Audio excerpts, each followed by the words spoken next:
સમાચારમાં આગળ વાત કરીએ તો ગિરનાર પર્વત પર બાળક પર સિંહના હુમલાની દુઃખદ ઘટના બાદ હવે ડોલી એસોસિએશનના પ્રમુખ રમેશભાઈ બાવળિયાએ મહત્વનું નિવેદન આપ્યું છે। તેમણે ઘટનાનું એક કારણ અંધારું અને લાઇટની અછત હોવાનું જણાવ્યું છે। સાથે જ સિંહના વર્તનમાં બદલાવની પણ આશંકા વ્યક્ત કરી છે। ગિરનાર ડોલી એસોસિએશનના પ્રમુખ રમેશભાઈ બાવળિયાના જણાવ્યા મુજબ ઘટના જ્યાં બની તે વિસ્તાર પરિક્રમાના કારણે અંધારામાં હતો અને મોટાભાગની દુકાનો પણ બંધ હતી। જો દુકાનો ખુલ્લી હોત અને વિસ્તારમાં પૂરતી લાઇટની વ્યવસ્થા હોત તો કદાચ આ દુઃખદ ઘટના ટાળી શકાતી હોત।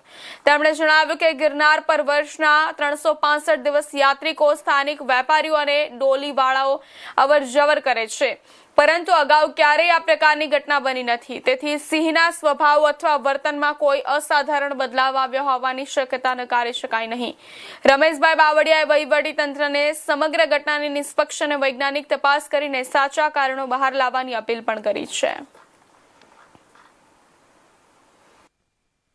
ડોલી એસોસિએશન પ્રમુખ રમેશભાઈ બાવળિયા, આ 80 પગથિયે જે દુઃખદ ઘટના બની છે, આ અંધારાનું કારણ અને લાઇટ નહોતી એના કારણે આવું થયું છે।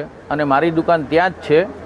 અમે કાલે બધા પરિક્રમા ગયા હતા, એને હિસાબે દુકાનો બંધ હતી, એટલે ને ખરેખર દુકાનો જો એટલામાં બધી ખુલ્લી હોત તો આવું બનાવ ન બને।